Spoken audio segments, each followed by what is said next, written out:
Well, earlier in the program, we talked about the lack of initial public offerings in Cincinnati and how that's impacting our local economy.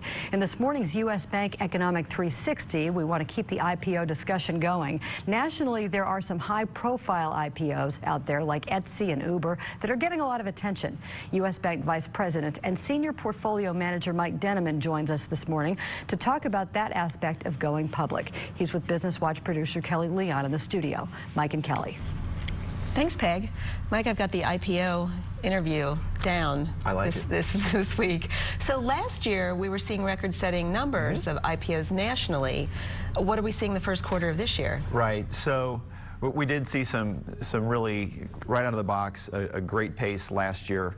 We haven't quite met that pace last year or this year, but again, things were going just so gangbusters last year. I don't think anybody anticipated we'd see such a hot start this year. So we still had 41 IPOs in the first quarter, which is a very healthy number. In fact, it's right in line with what we would expect with the typical first quarter. But in context of last year, when we saw 71 IPOs in the first quarter, you see that's more than double that typical average. So I don't think anyone anticipated that we'd be on that same pace, but still the IPOs that we did see in terms of volume tells us that so far it's a healthy year. And last year, I remember Alibaba was the hot one, and then Peg mentioned Uber and Etsy. What are we seeing this year in terms of what are the hot ones that are? Sure. So yeah, nothing so far this year that has even close to the hype of Alibaba, which stole all the headlines last year. But as you mentioned, we've seen some familiar names so far, some household names. A week or so ago, we had GoDaddy.com, technology company many people familiar with from their TV commercials with Danica Patrick. We're just a week or so away from Etsy having their offering. Many of us familiar with that name from shopping on their website. But you know, those are, despite being household names, they didn't grab a lot of headlines.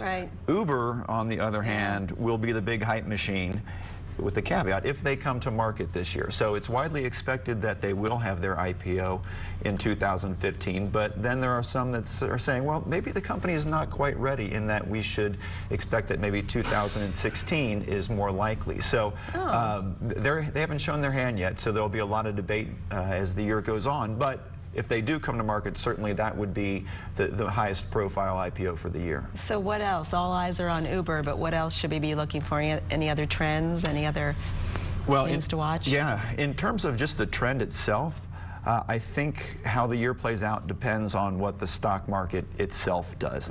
We've seen so much activity with IPOs because the market is at record high levels. If you own a private business, you want to cash out when things are going well. So you're going to look to have your IPO when the market's high. On the other hand, if the market's down, there's really not much incentive for you as a business owner to cash in your shares. So if the market continues to do well, it stays at these levels for 2015, I think we just see the IPO trend continue to chug along. But there's some out there that say that a correction is overdue. So if the market were to slip a little bit, I think we'd see the number of IPOs pulling back. All right. Well, you'll watch it for us. As always, we appreciate U.S. Bank. We so appreciate you being here. Hopefully I can come back later this year and we can talk about all the hype on Uber. We would love to do that.